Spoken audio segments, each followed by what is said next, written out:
I'm Susan, 32. I walked into my parents' house to pick up my kids and heard my mother say, "The siblings' kids eat first, and mine wait for scraps." Jamie and Tyler sat in the corner staring sadly at empty plates, while my sister Jessica's children ate seconds. "Get used to it," Jessica told my babies. "You were born to get leftovers." My father nodded. "They need to learn their place." I didn't say anything. I collected my children and left. But over the next few weeks, what I discovered and what I did made them scream in desperation. Where are you watching from today? Drop your location in the comments below and hit that like and subscribe button if you've ever felt betrayed by your own family. You'll definitely want to stick around for what happened next. Let me back up and tell you how I got to that breaking point. For 8 years of marriage, I had been gradually becoming my family's primary financial support, and I didn't realize how deep it had gotten until it was too late. It started small when I got my first real job at 17.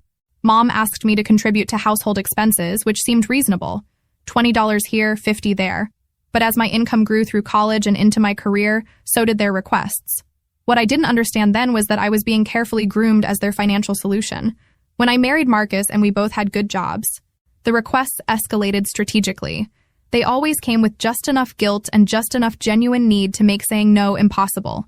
"Susan, honey, your father needs dental work," Mom would say. "Insurance doesn't cover it all, and you know how he is about spending money on himself. $1,000. "Susan, Jessica's car broke down and she needs it for work," Dad would plead.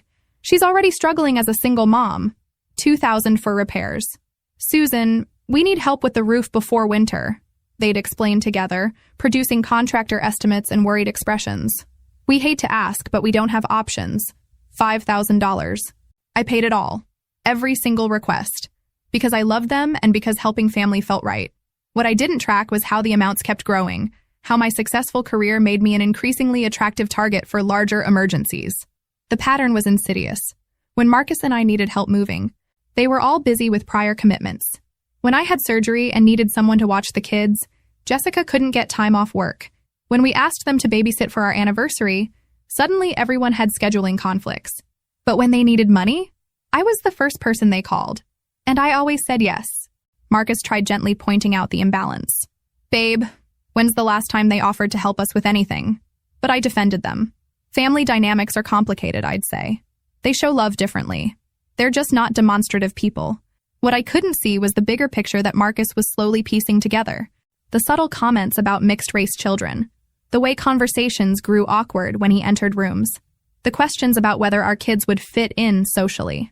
I missed it all because I was too focused on being the good daughter, the reliable sister, the family success story who could afford to help everyone else achieve stability.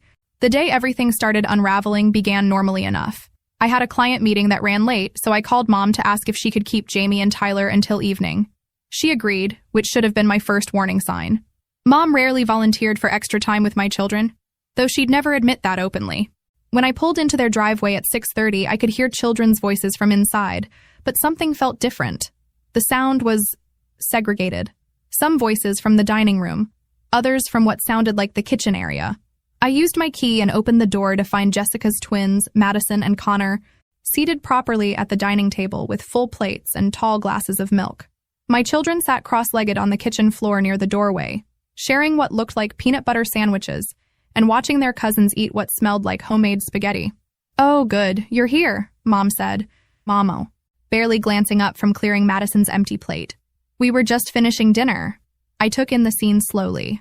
Jessica lounged comfortably at the table, scrolling through her phone while her children enjoyed their second helpings. Dad sat in his recliner with a plate on his lap, watching TV. The division was clear. Some children were dining, others were being fed. "Jamie, Tyler, how was your day?" I asked, kneeling down to their level. "Fine," Jamie said quietly. He was 8 years old and already learning to minimize his feelings. "Did you have fun playing with your cousins?"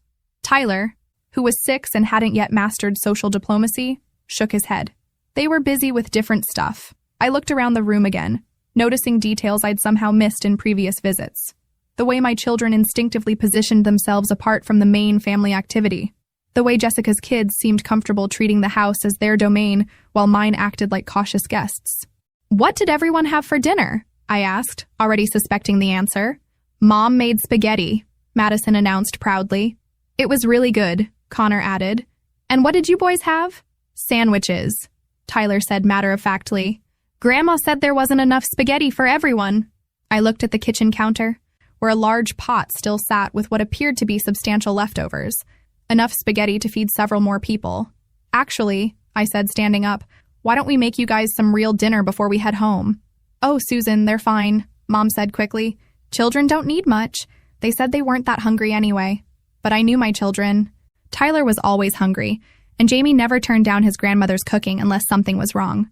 They both looked tired in a way that went beyond physical exhaustion. They looked emotionally drained. I think I'll make them some plates anyway, I said, moving toward the stove.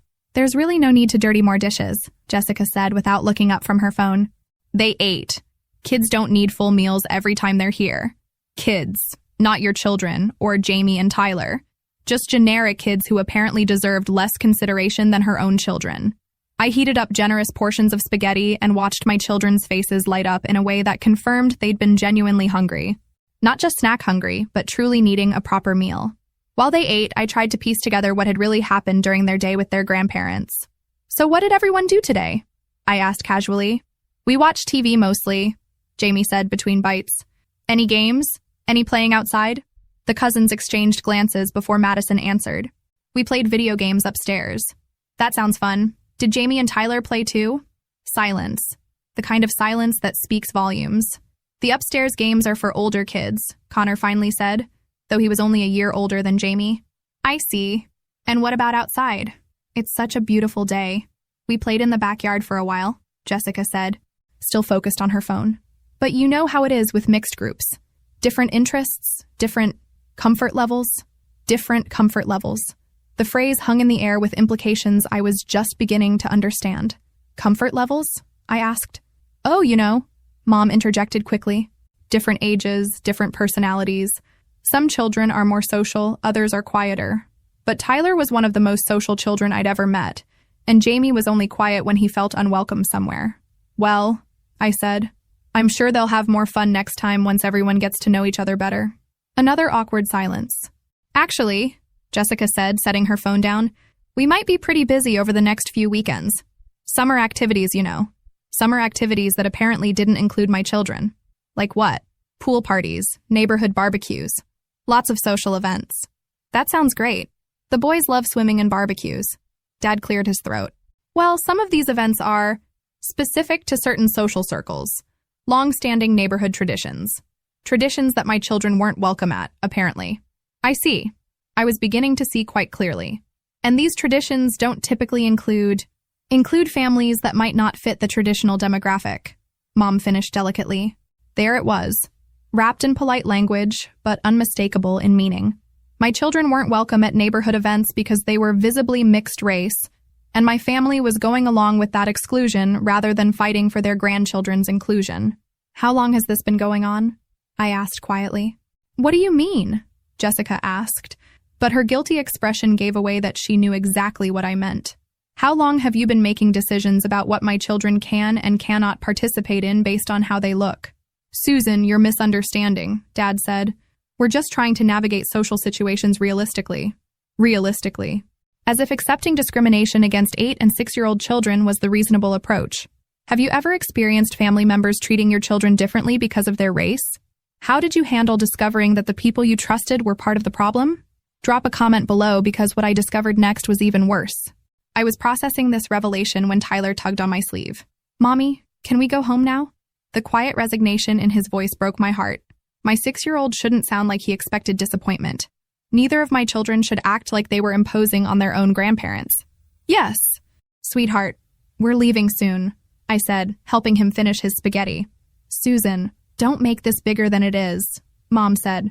We're just trying to help the boys understand how social situations work. By excluding them? By preparing them for reality, Dad corrected. The world isn't always inclusive. Better they learn that in a safe environment. Safe environment. They thought teaching my children to expect less was keeping them safe. And you think their grandparents' house should be the place where they learn they're not welcome? That's not what we're saying, Jessica protested. Then what are you saying? Because it sounds like you're telling me that my children should get used to being excluded from family activities because some neighbors might be uncomfortable with their existence. We're not excluding them from family activities, Mom said. This is about outside events. Events that you attend with Jessica's children, but not mine. That's different. Madison and Connor fit naturally into the social groups we move in. Fit naturally, while my children didn't. I looked at Jamie and Tyler, who were listening to this conversation with the careful attention children give to discussions about their own worth.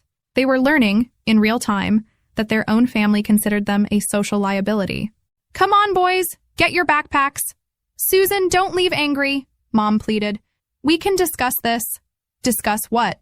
How you think my children deserve different treatment than their cousins? How you think it's acceptable to teach them that they should expect less because of who their father is?" The room went quiet. Even Madison and Connor, who'd been chattering throughout dinner, stopped talking. "We love those boys," Mom said weakly. "Do you? When's the last time you came to Tyler's soccer game? When's the last time you asked about Jamie's art project? When's the last time you called just to talk to them, not to ask me for help with bills?" They couldn't answer because we all knew the truth. Their relationship with my children had always been secondary to their relationship with my bank account. "This is ridiculous," Jessica said, standing up. "You're acting like we're terrible people because we're honest about social realities." "I'm acting like a mother whose children are being treated as less important than their cousins by their own family." "No one said they were less important," Dad protested. "You just spent 20 minutes explaining why they can't participate in the same activities as Madison and Connor. How is that not treating them as less important?" I helped my children gather their things, my hands shaking with controlled anger. "Where are you going?" Jessica demanded. "Home. To people who think my children are worthy of the same consideration as everyone else." The car ride home was heavy with unspoken questions. I kept glancing in the rearview mirror at my boys, both staring out their windows with the contemplative silence of children processing adult behavior they don't fully understand yet. Finally, Tyler spoke. "Mom, why can't we go to the pool parties?" I'd been dreading this question, hoping they hadn't fully grasped the implications of the conversation they'd witnessed. "Because some people aren't ready to welcome everyone yet, sweetheart. Because we look different from Madison and Connor." The directness of his 6-year-old observation hit me like a physical blow. He already understood more than I'd realized. "Yes, baby. Some people have small minds about differences." Jamie, my 8-year-old philosopher, spoke up. "Is it because Dad is black and you're white?" "That's part of it, yes." "Does Dad know that Grandma and Grandpa think we're different?" I pulled into our driveway and turned off the engine, considering how much truth I should share with children this young. But they'd already heard enough to draw their own conclusions. "Dad knows that some people in the world might treat you differently because of how you look. That's why he and I work so hard to make sure you know how special and valuable and wonderful you are." "But Grandma and Grandpa are supposed to think we're special too," Tyler said. "Yes, they are." "Do they?" I sat in the car, looking at my beautiful children who were asking questions no child should have to ask, and realized I didn't have a good answer, because the evidence suggested that my parents saw my children as complications rather than gifts. Marcus was in the kitchen when we came in, and he took one look at my face and immediately knew something significant had happened. "Rough afternoon?" he asked carefully. "We need to talk," I said, nodding toward the boys, "after they're settled."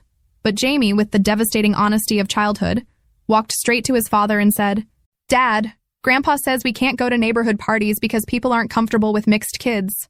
Marcus's coffee mug stopped halfway to his mouth. His expression cycled through hurt, anger, and something that looked like resigned confirmation. "Did he say that exactly?" "He said they needed to prepare us for reality because the world isn't inclusive," I said. Marcus set his mug down carefully. "And Mom agreed with this?" "She said it was about helping them understand how social situations work, by excluding them from social situations." "Exactly." Marcus knelt down to the boys' eye level. "How do you two feel about what they said?" "Confused," Jamie said. "We didn't do anything wrong." "Mad," Tyler added. "It's not fair." "You're both absolutely right. You didn't do anything wrong, and it's not fair. And you know what? When people treat you unfairly because of how you look, that tells you something important about them, not about you." "What does it tell us?" Jamie asked. "It tells you they're not as smart or as loving as they should be. And it tells you that you deserve to be around people who are." After the boys went to bed, Marcus and I had the conversation I'd been avoiding for years. "How long have you known?" I asked as we sat on the couch with tea. Marcus was quiet for a moment, choosing his words carefully. "I've suspected for a long time that your family wasn't entirely comfortable with our marriage, but I hoped I was wrong, or that it would get better after the boys were born." "Why didn't you say anything?" "Because I know how much you love your family." And because I kept thinking maybe if I just proved myself enough, worked hard enough, was successful enough, they'd come around. I thought about all the times Marcus had quietly endured awkward family gatherings, polite but distant conversations, the subtle way my family never quite included him in planning or decision-making. "Susan," he said gently, "this isn't new. It's just more obvious now that the boys are old enough to notice." "What do you mean?" "I mean your mother once asked me privately if I was sure I could provide properly for you. Your father suggested we wait several more years before having children to make sure we were compatible long-term. Jessica once asked if I worried about raising mixed children in a challenging social environment. Each revelation felt like a small betrayal." "When did she ask you that?" "Tyler's 5th birthday party. She framed it like she was being thoughtful, asking about challenges we might face." I stared at him, realizing how much he'd been protecting me from, how much casual racism he'd absorbed without complaint because he didn't want to force me to choose between him and my family. I should have seen it. "You saw what you needed to see to maintain your relationship with them. There's nothing wrong with that. But now that the boys are old enough to understand what's happening, we have to make different choices." "What kind of choices?" Marcus took my hand. "We have to decide whether we're going to keep exposing our children to people who think they're less worthy of love and inclusion because of their race." The answer should have been obvious, but it meant acknowledging that the family I'd been supporting emotionally and financially for years had been systematically devaluing my children. "There's something else," I said. "Something I need to figure out." "What?" I pulled out my laptop and opened my banking app, something I'd been avoiding because I preferred not to think too hard about money flowing out of our accounts. "I need to understand how much I've been giving them." As the numbers loaded, Marcus looked over my shoulder. We both went quiet as the pattern became clear. "Susan," he said finally, "this is substantial money." The last 3 years showed $47,000 in transfers to various family members. Mortgage assistance, car payments, emergency medical bills, home repairs, loan repayments. "It's gotten bigger as my salary increased," I said, clicking through older records. 5 years ago, it was smaller amounts, but more frequent. Going back further revealed the progression. What started as occasional help had evolved into systematic support. Over 8 years, the total was staggering. "They've been living partially on our income," Marcus said quietly, "and treating our children like second-class citizens." I closed the laptop and looked at my husband. "What do you think we should do?" Marcus was quiet for a long moment. "I think we need to protect our family. Our real family." "What does that look like?" "It looks like establishing boundaries. It looks like prioritizing the people who actually love and respect all 4 of us. And it looks like teaching our boys that they don't have to accept less than they deserve from anyone, including relatives." I nodded, feeling something shift inside me. The desperate need to maintain family peace was being replaced by a fiercer need to protect my children from people who saw them as problems to be managed. "I think," I said slowly, "it's time my family learned what happens when you take the people funding your lifestyle for granted." Marcus smiled, but it was a serious smile. "What are you thinking?" "I'm thinking they're about to discover what their lives look like without my financial support." What I did next changed everything. The next morning, I called in a personal day at work. While Marcus took the boys to school, I sat at my kitchen table with a legal pad and began systematically reviewing 8 years of financial decisions that I'd never analyzed as a pattern. The numbers were worse than I'd initially calculated. Not just the direct transfers, but the loans that were never repaid, the temporary help that became permanent, the increasing frequency of emergencies that somehow always coincided with my salary increases or bonuses. My phone rang around 10 a.m. "Mom." "Susan, honey, I've been thinking about yesterday. Maybe we got off on the wrong foot." "Have you?" "I want you to know that we love you and the boys more than anything. If we said something that seemed hurtful, that wasn't our intention." The careful non-apology hung in the air. Not we were wrong or we're sorry, just if you misunderstood our perfectly reasonable position. "Mom, can I ask you something?" "Of course, sweetheart." "Do you think Jamie and Tyler are your grandchildren in the same way Madison and Connor are?" A pause. Too long of a pause. "What kind of question is that?" "Of course they are." "Then why don't you treat them the same way?" "Susan, we do treat them the same. If you think otherwise, you're misreading the situation." I made a decision that would prove crucial later. Instead of arguing over the phone, I decided to hear their honest opinions when they thought I wasn't listening. "You know what, Mom? You're probably right. I was probably just tired yesterday and reading too much into things." "Oh, good," she said, relief evident in her voice. "I knew you'd come around. You're always so reasonable. Reasonable. Code for manageable. Actually, I was thinking of stopping by later to apologize for overreacting. That would be wonderful, dear. Jessica will be here too. We can clear the air. Perfect. I drove to their house around noon, parking down the street instead of in the driveway. I used my key to enter through the back door, moving quietly through the mudroom toward the sound of voices in the kitchen. What I heard made my blood freeze. I can't believe she made such a drama out of nothing, Jessica was saying, acting like we're monsters because we're realistic about social situations. The boys need to understand how the world works, Dad replied. Better they learn now than get their hopes up and be disappointed later. Exactly, Mom agreed. Susan's always been idealistic. She thinks love conquers everything, but that's not realistic with mixed children. The thing is, Jessica continued, my kids' friends from school were going to be at that pool party. I can't have them asking uncomfortable questions about why Jamie and Tyler look nothing like the rest of our family. It puts us in awkward positions, Mom said with a sigh. The neighbors already notice. What do they say? Jessica asked. Oh, the usual concerns. Whether Susan knew what she was getting into. Whether those boys will have behavioral issues as they get older. People worry about mixed children having identity problems. My hands were shaking with fury, but I forced myself to keep listening. Well, Dad said, at least we don't have to worry about Susan staying mad long term. She always comes back when we need her, especially for money matters. She's too soft-hearted, Mom agreed. Remember when she was upset about the car loan? She got over it and ended up covering the insurance too. Susan's our safety net. Jessica laughed. She might pout for a week, but she'll be back with her checkbook. Then came the words that would be burned into my memory forever. The thing is, Mom said casually, the siblings' children eat first, and mine wait for scraps. That's just how it has to be with mixed families. The normal-looking children get priority. Right, Jessica agreed. And honestly, the sooner Jamie and Tyler get used to it, the better.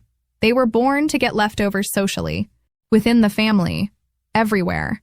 It's just reality. They need to learn their place. Dad added matter-of-factly. We're doing them a favor by teaching them early. I stood in that back hallway, listening to my family discuss my children like they were defective products that needed to be hidden from view. Not grandchildren to be protected and celebrated, but embarrassments to be managed and minimized. That's when the last piece of my old self died, and something harder was born. I walked into the kitchen, and the conversation stopped abruptly. 3 guilty faces turned toward me. Susan, Mom said brightly, her tone completely different. You're early. I was just telling Jessica how much we enjoyed having the boys yesterday. The audacity was breathtaking. After listening to them systematically dehumanize my children, she was pretending to be the loving grandmother. Were you? I said flatly. Yes. They're such good boys. So well-behaved and polite. I looked between the 3 of them, memorizing their faces, their expressions, the casual way they'd been discussing my children's inferior worth. I came to get Tyler's water bottle. I lied smoothly. He forgot it yesterday. Oh, of course. Let me help you find it, Mom offered, bustling around with fake helpfulness. I retrieved Tyler's water bottle from the counter and turned back to face them. Actually, I said calmly, I heard your conversation just now. The color drained from their faces. What conversation? Mom asked weakly. The one where you explained that mixed children should expect scraps while normal-looking children get priority. Dead silence. The one where you discussed how my children were born to get leftovers. Jessica opened her mouth, then closed it. The one where you agreed that they need to learn their place. Susan, Dad said carefully, you're taking things out of context. Am I? What context makes it acceptable to say that my 6- and 8-year-old children deserve less than their cousins because of their race? We never said that, Mom protested. You said it exactly. I heard every word.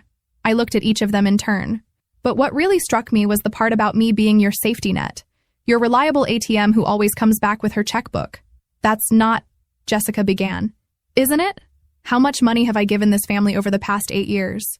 They exchanged glances, clearly uncomfortable with the direct question. We're family, Dad said. Family helps each other. You're absolutely right. Family does help each other. But here's the thing about family. They also love and protect each other's children. They don't teach those children to expect discrimination from their own relatives. I walked toward the door, then turned back. I'm going to give you some time to think about what you heard yourself say today. About whether you can live with treating my children as less worthy than Jessica's. About whether your financial comfort is worth more than your grandchildren's emotional well-being. Susan, wait, Mom called. We'll talk again soon, I said, when you're ready to be honest about whether you actually want my children in your lives or just my money. Over the next week, I made a series of phone calls that would fundamentally alter my family's lifestyle. I started with my accountant, whom I'd been meaning to consult about our family's financial planning. I need to understand the full scope of financial support I've been providing to extended family members, I explained. We can definitely analyze that. Do you have records of transfers and payments? 8 years worth. When she called back 2 days later with her analysis, even I was shocked. Susan, you've provided $127,000 in documented financial support over 8 years. That's not including gifts or informal assistance that weren't recorded. The number was staggering. That was a house down payment. College funds for both boys. The European vacation Marcus and I had talked about for years. What would you recommend to someone in my situation? Financially speaking, immediate cessation of support. You're subsidizing other adults' lifestyles at the expense of your own family's long-term security. And if I wanted to recover some of these funds, that would depend on documentation. Were these gifts or loans? I thought about years of conversations. Promises to pay you back when we get on our feet. Assurances that it was just temporary help. Repeated requests that came with implied repayment agreements. Mixed. Some were explicitly loans. Then you have options. But the bigger question is whether pursuing repayment is worth the emotional cost. She was right. I wasn't interested in chasing money from people who'd shown their true feelings about my family. I was interested in removing their financial incentive to pretend they wanted us around. Next call, family lawyer, recommended by a colleague. I need to understand my obligations regarding financial support I've been providing to family members. Are these court-ordered obligations? Elderly parents who need care? No. Voluntary support that's become expected and increasingly demanded. Then you have no legal obligation to continue. Any money you've given was your choice, and stopping is equally your choice. What if they've structured their lives around expecting this support? That's their problem to solve. You're not required to maintain other adults financially unless there's a specific legal agreement. That evening, Marcus and I had another crucial conversation. I want to cut off all financial support, I told him. All of it. Immediately. Marcus nodded slowly. I think that's right. But are you prepared for the fallout? What kind of fallout? Susan, you're talking about removing substantial support from people who've come to see it as guaranteed income. They're going to be desperate. They're going to say and do things to try to maintain their lifestyle.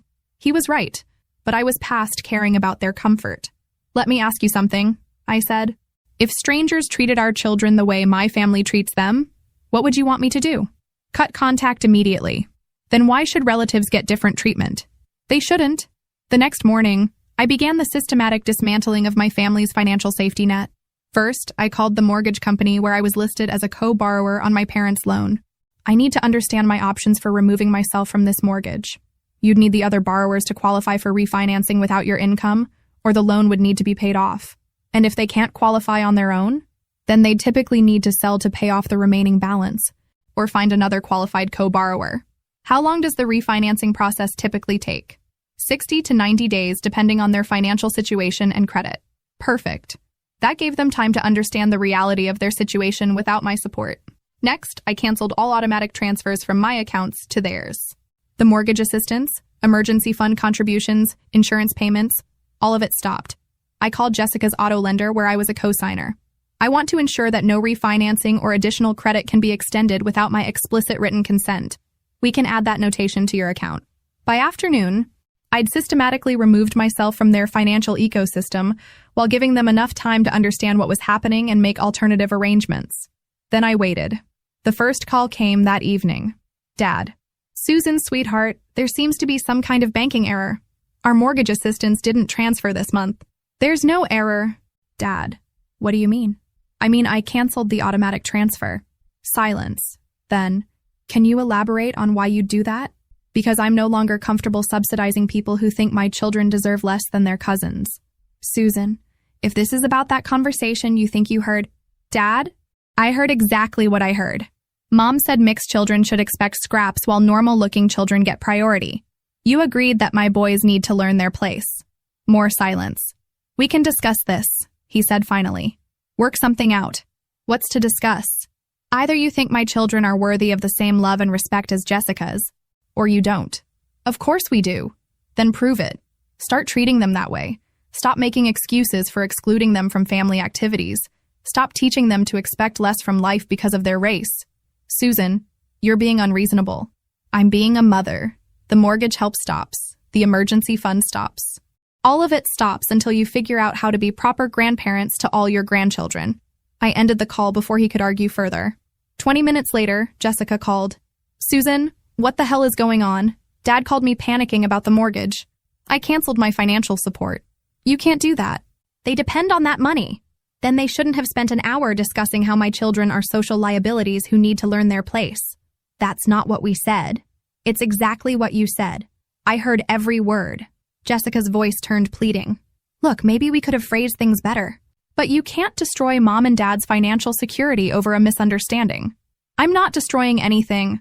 I'm simply stopping my subsidization of people who think my husband was a mistake and my children are problems. We never said that. You said my children were born to get leftovers. You said normal-looking children get priority. You said they need to learn their place. Which part am I misremembering? Silence. Here's what's going to happen, I continued. You have 90 days to figure out how to live on your actual incomes. No more mortgage help, no more car payments, no more emergency loans. If you can convince me that you genuinely want my children in your lives, not my money, but my children, then we can rebuild a relationship. Susan, please. We can work this out. Can we? Because I've been trying to work things out for 8 years, and my children are still sitting on floors while their cousins eat at tables. The next 3 weeks were a masterclass in watching people reveal their true priorities. Mom called crying, explaining how they'd structured their budget around my assistance and couldn't possibly manage without it. When I suggested they might need to downsize to a home they could actually afford, she said I was being vindictive and cruel. Jessica called multiple times, alternating between anger and desperation. Her car payment was $389 monthly, which represented nearly a quarter of her part-time boutique salary. You're going to ruin my credit score, she accused, as if her financial planning was my responsibility. Dad tried a different approach, showing up at my house unannounced. Susan, we need to talk about this reasonably. I'm happy to talk reasonably about when you plan to start treating my children with the same consideration you show Jessica's. We do treat them the same. Dad, you literally said they need to learn their place because they're mixed race. That's not what I meant. Then what did you mean? He struggled for an answer, and I realized he couldn't explain it in a way that didn't sound racist because it was racist.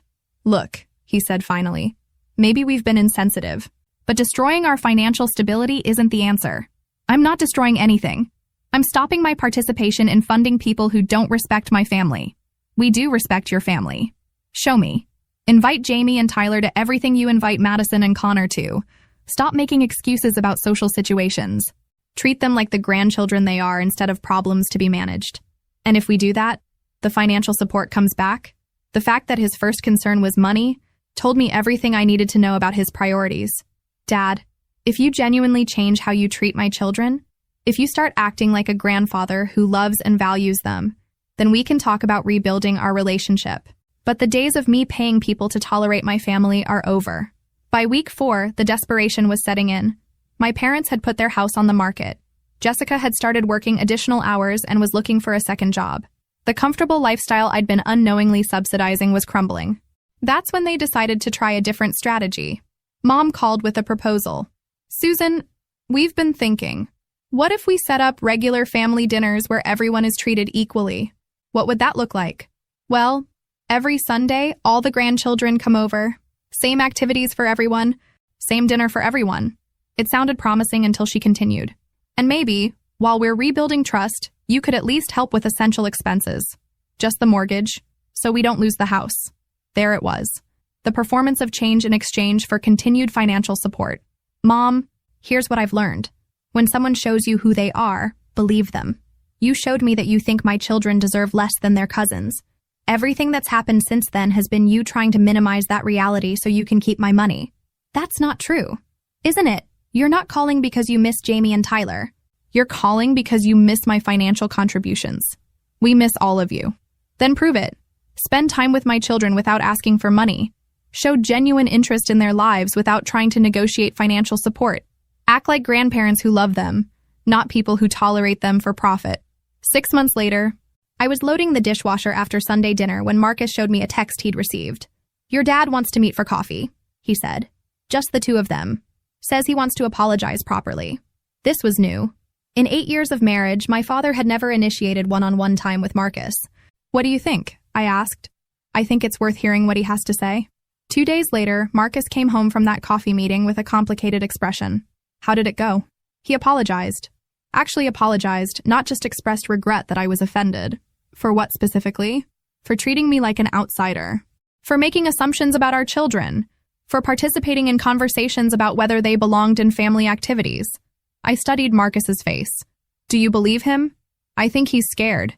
They lost the house, Susan. They're renting a small apartment now. Jessica's working 2 jobs and had to sell her car. They're learning what their lives look like without your financial support. Good, I said, surprising myself with the firmness in my voice.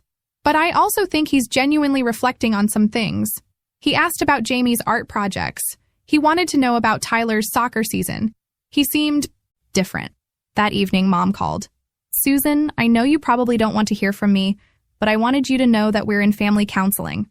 Are you? We're learning about unconscious bias and how our behavior affected you and the boys. We're trying to understand how we got to this point.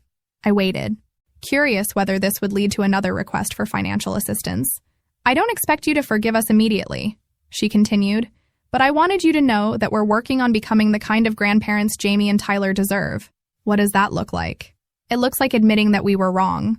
About the pool parties, about the dinner arrangements, about all of it. It looks like learning to confront our own prejudices instead of expecting children to accommodate them. For the first time in our conversation, she sounded genuine rather than strategic. Mom, I need you to understand something. The money is never coming back. Regardless of what changes you make, I will never again subsidize this family financially. I understand. Do you? Because every previous conversation has eventually turned into a request for assistance. This family has to learn to live within our means. That's our responsibility, not yours. It was the first time I'd ever heard her acknowledge that. If you want a relationship with Jamie and Tyler, I continued, it has to be because you value them, not because you're hoping to eventually restore financial support. I do value them. I know it doesn't look that way, but I do. Then show them. Not me, them. Be the grandmother they need, not the one you've been. 3 months later, we had our first family dinner in almost a year. Not at their house. They didn't have space in their small apartment. At a restaurant where everyone paid for their own meals. I watched carefully as my parents interacted with all 4 grandchildren.